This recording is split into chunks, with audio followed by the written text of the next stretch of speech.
The AI storm is coming, but how will it reshape the future of design engineering? In this chat with Ambiq CTO, Scott Hanson, you'll learn about the rise of Edge AI, Ambiq's Apollo 5 processor, and the latest in low-power processing. Let's dive in. Hello, ipX. We're again, you always know I say this, the world-famous studios of ipX. I don't know why I say that, but I think they're world-famous, and as long as I can live in my own little world, then I'm happy. Anyway, we're joined here by Scott from Ambiq. We've had Scott on before. He's very, very popular. He's a man of great understanding of the world that we live in low power, where Ambiq is particularly strong with its wearable technology. But we're going to talk about the coming storm of AI, and we'll give that some context when we get there. But that's what we're going to talk about, how AI is going to affect the future of design and what the context of that is. But as we all know, when I start these conversations, we always start with those 40 billion devices and those 80 zettabytes of data going around the world every day. I still don't know what a zettabyte is. One day somebody will explain it to me. Scott probably knows what a zettabyte is. But anyway, Scott, give us an update about what's been going on at Ambiq, and then we're going to talk about the coming storm that I've just described. Give us an update. Yeah, well, thank you for coming on the show, Ambiq, by the way. Yeah, thank you. I'm happy to be back. This is always one of my most fun experiences. So thanks for having me. I think this all actually leads well into your AI coming storm discussion. So Ambiq, last time we were here, we were talking about the launch of our newest low power processor for Edge AI. It's called Apollo 5 or the Apollo 510 product, which is the first in the Apollo 5 family. Since we last talked, that product is out there. We've got our first few customers getting ready to launch. We have a whole long list of customers starting development so that we'll see launches next year. And I would say more importantly, we're dealing with this coming storm of Edge AI firsthand, right? So if I think through the list of customers using this, the vast majority of them are using it for some form of Edge AI, the Apollo 5 family. This is for your audience that doesn't know, the world's lowest power processor, uses the Cortex M55 from ARM. So we're often bringing a Cortex M55 to a market that's used to using something smaller and simpler, maybe a Cortex M0 or a Cortex M4 or an M33. But this is a product that is 5x or more faster in typical signal processing or neural network workloads.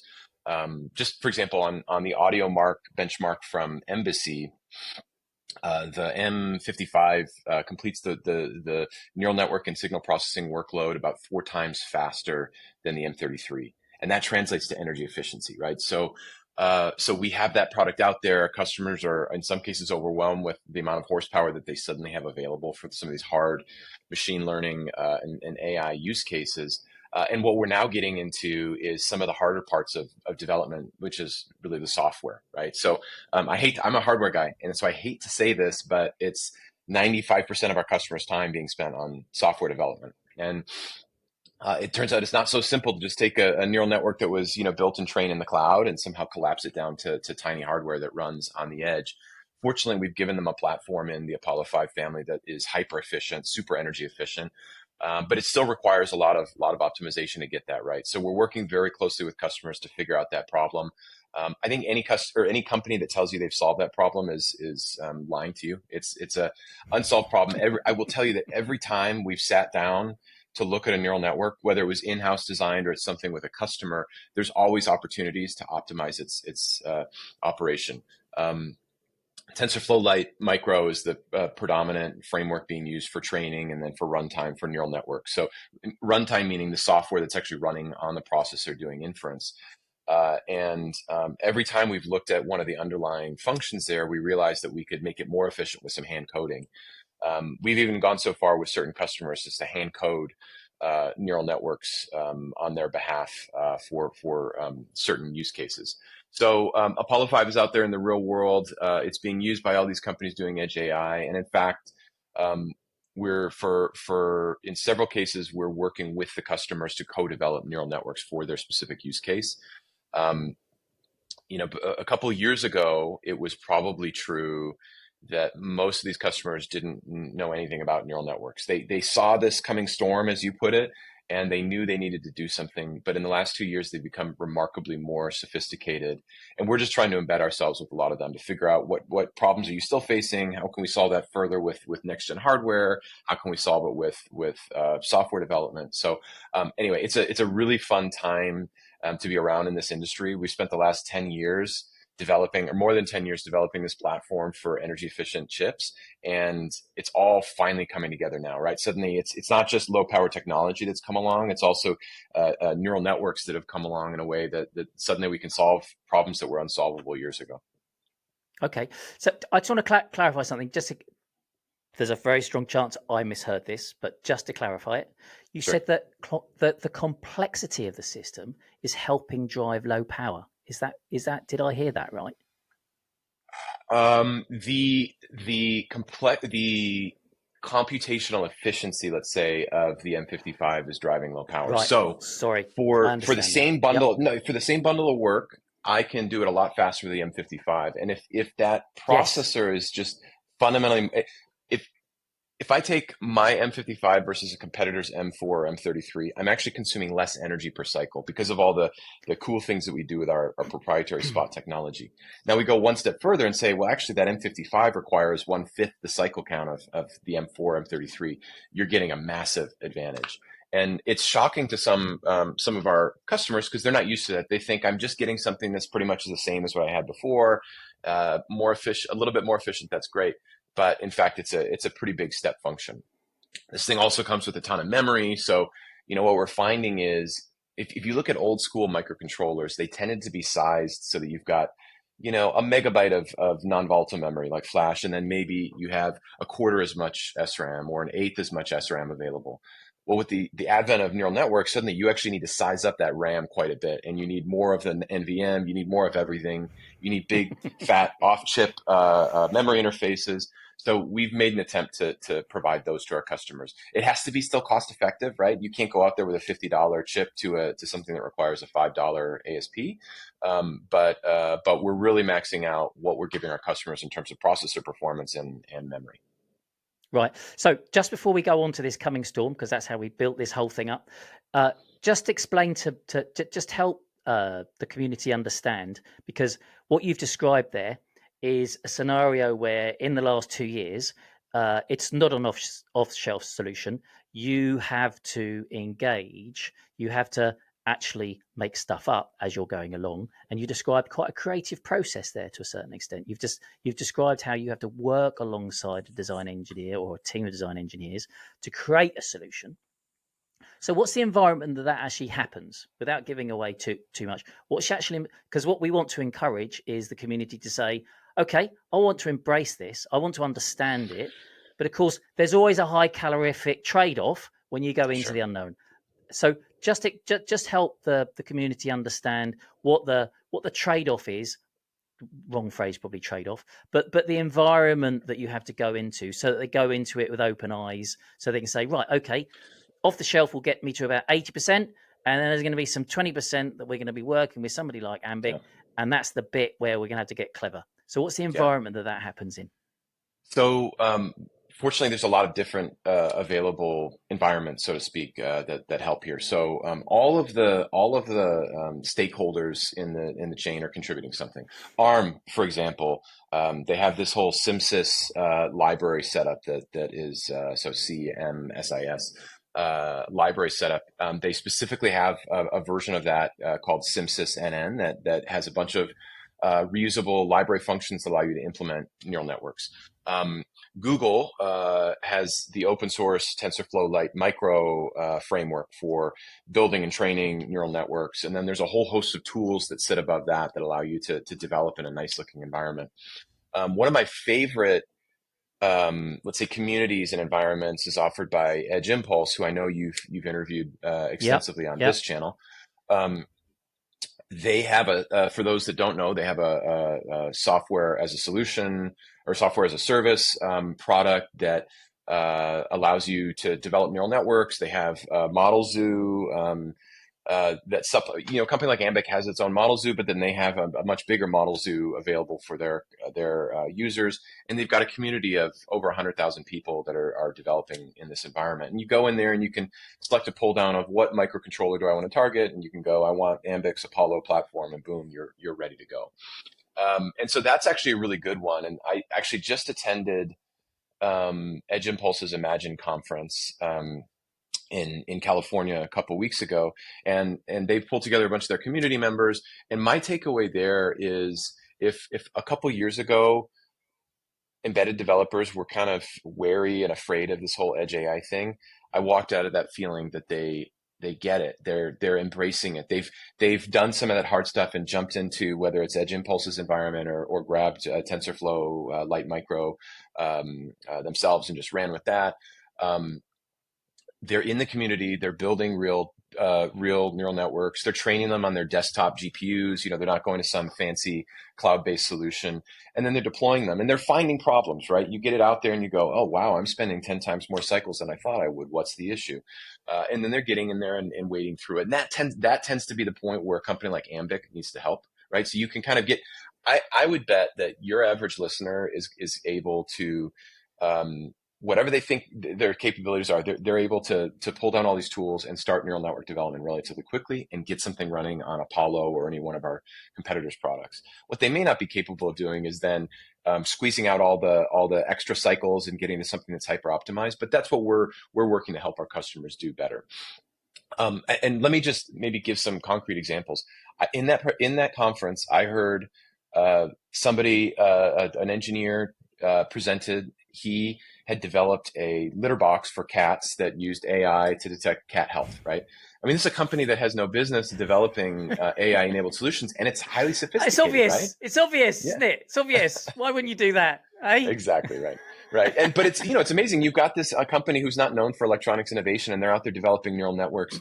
There was another company that was a software developer for hospitals, and they were developing edge devices for like cough detection, right? So they have no experience building edge devices or building neural networks, and yet they're out here developing really innovative solutions and even doing things that I would have assumed were highly sophisticated, synthetic data development. So this is something we do internally. In order to train networks, you have to make data. You have to make data up, right? Make up fake audio data and mix noise in there and all that. But they were doing it like pros, right? And so I walked out of there really inspired by what the community is doing. So I guess, back to your original question, the message to your listeners is, hey, AI is approachable today. There's a bunch of good communities for developers, Edge Impulse being one great one, but all the different vendors, whether it's Ambiq or ARM or whatever, are contributing something to that whole movement. Right. I'm glad I asked that question. I didn't plan to ask that question, but I'm glad I did, because I think you gave I think what you've said there is you've given people the confidence to say, no, I can go and play with this, and there's options for me, and it's not going to, don't be frightened of it. So very good. Absolutely. Okay. Absolutely. So let's get to this coming storm, and you've already you've preempted me, because you talked about memory. Now, very interesting, and it's my job on these is to not talk. My job is to get you to talk. But we found on when we're able to see trends on what people are interested in, because we're able to everybody can go and see the views. Everybody can go and see what people are interested in. But very early on, we found when we started talking about for instance, after we did interviews with you and we started talking about low power and AI with Ambiq, we discovered some coverage on memory went up. Now, as far as I was concerned, why, all due respect to the wonderful memory companies that exist, memory's not been a technological breakthrough or an issue for 15 years, probably, as long as I can remember. Nobody rushes up to me and says, got to talk about memory. And all of a sudden, the stuff that I would have thought intuitively, not that I have a lot of intuition, but I would have thought intuitively, people wouldn't be interested. All of a sudden, people were. Now, we've seen that trend go on and on and on like a cycle. All of a sudden, things that we wouldn't have thought people would be all that interested in, up go the viewing figures. And that's given us the opportunity to have a think about that. And what we call that, or we've just called that with you, Scott. We made that up while we were talking to you. Was the coming storm? Maybe we'll reference you, Scott's coming storm. I like it. Please do. I like it. It's because all of a sudden, all bets are off. The advent of AI, obviously, we're talking about edge AI. We talk about how we're doing all our computing on the edge, how we're not sending data up through the cloud. We're saving money. We're doing everything on device. But actually, what's actually going on is the moment we start embedding these AI chips, whoever they are, whatever the format is, whatever device they're in, it strikes me that means the design engineer has got to all of a sudden be thinking about absolutely everything else that's there, because these chips are going to be taking more power. They're going to be taking more data. They're going to be creating more heat.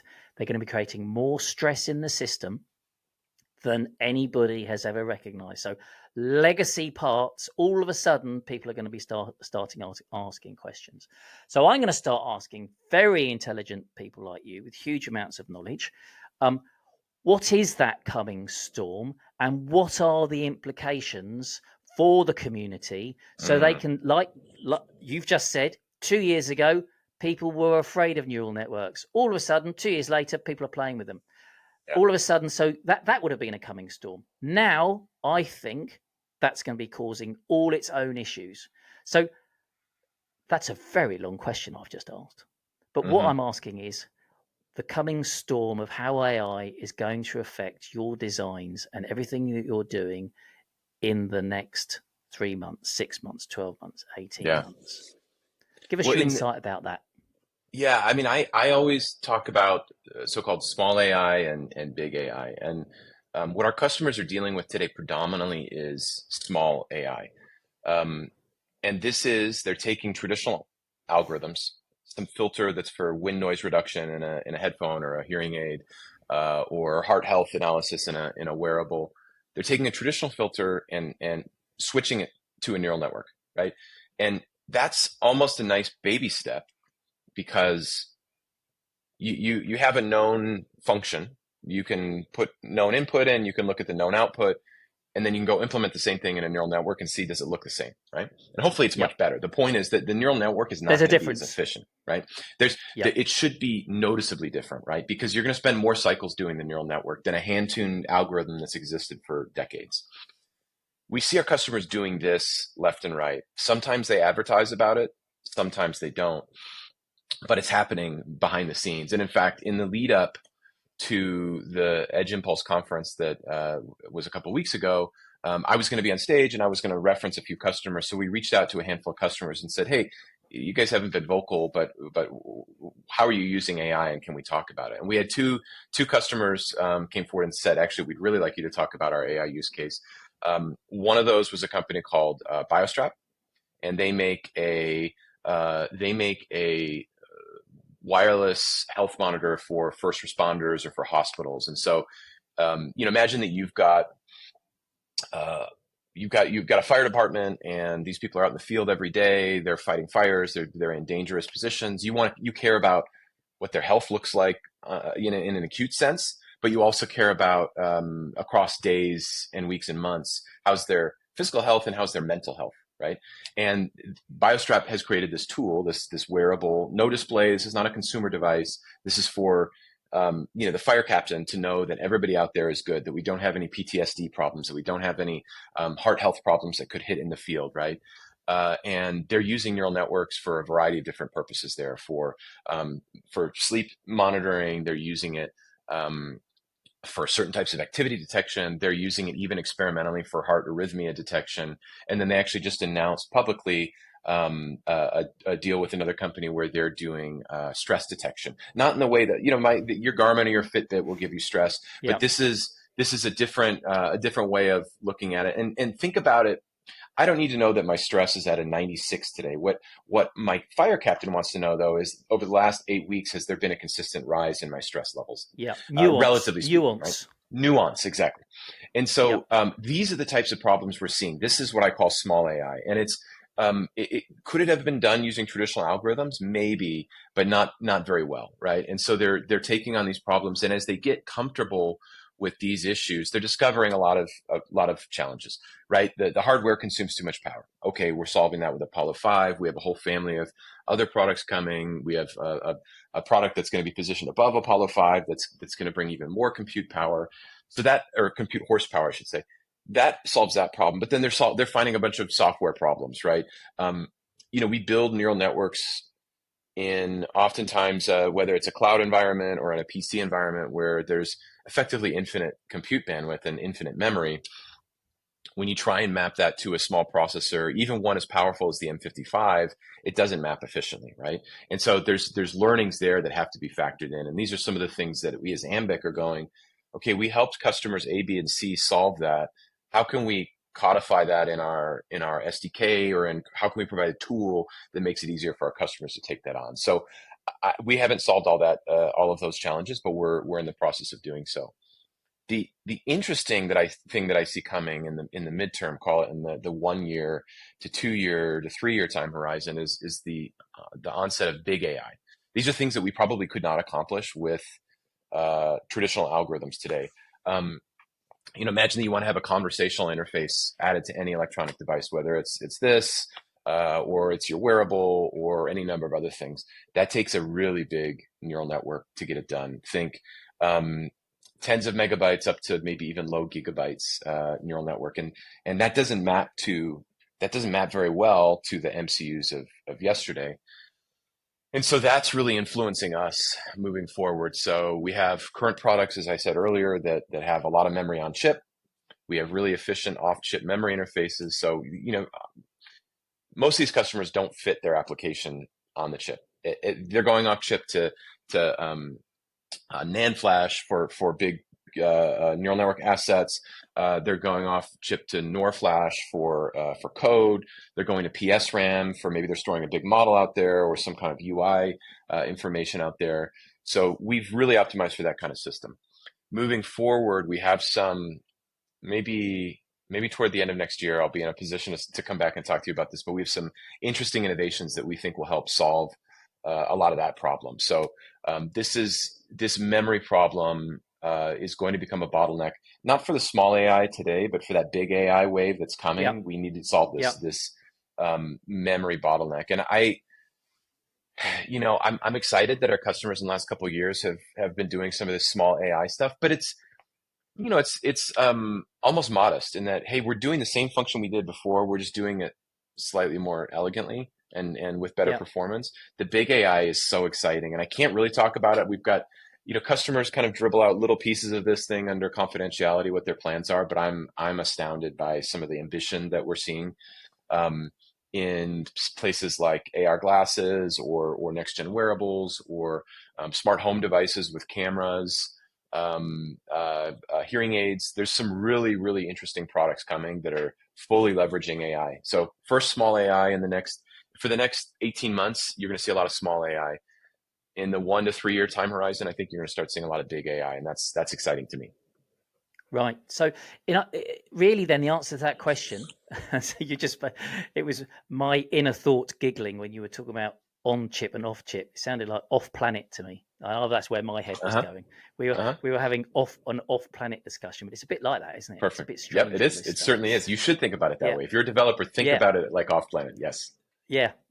So what you're saying is, rather than worrying about what's already there, you're going to have to start planning for what's going to be coming in the future. That's how you've answered the question. You've answered the question in a completely different way than I intended, but that's absolutely fine. That's probably because I asked the wrong question.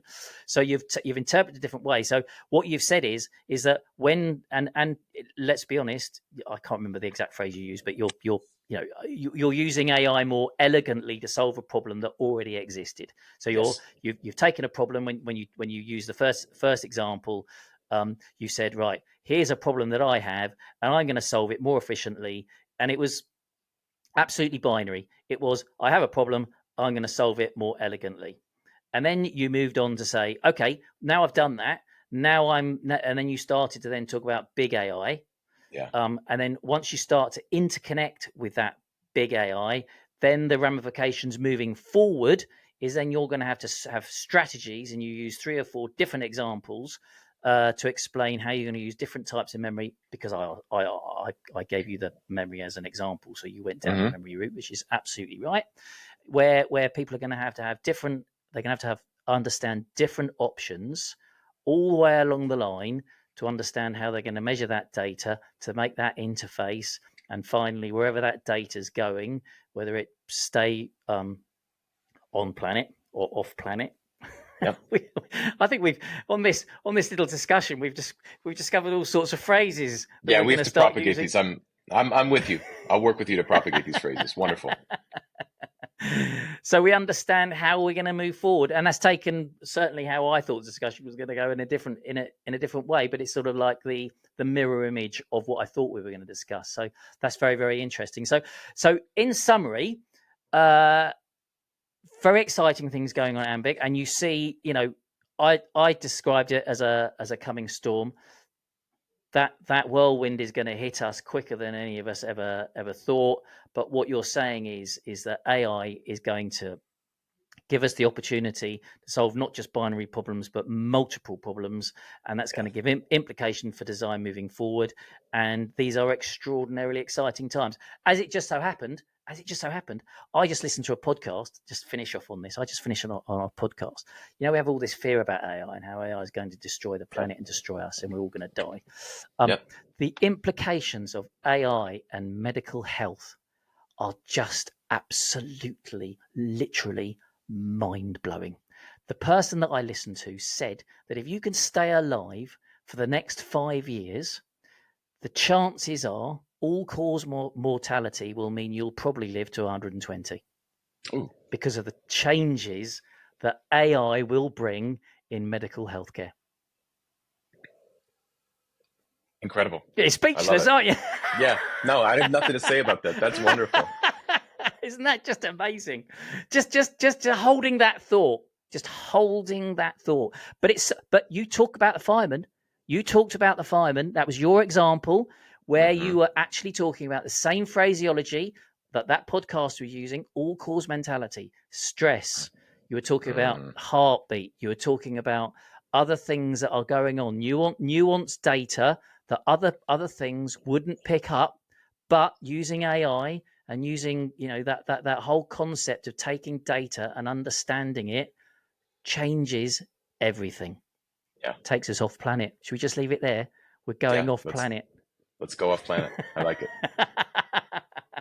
Scott, thank you very much for that. That was really insightful. Huge enthusiasm, huge understanding of where we're going in the future.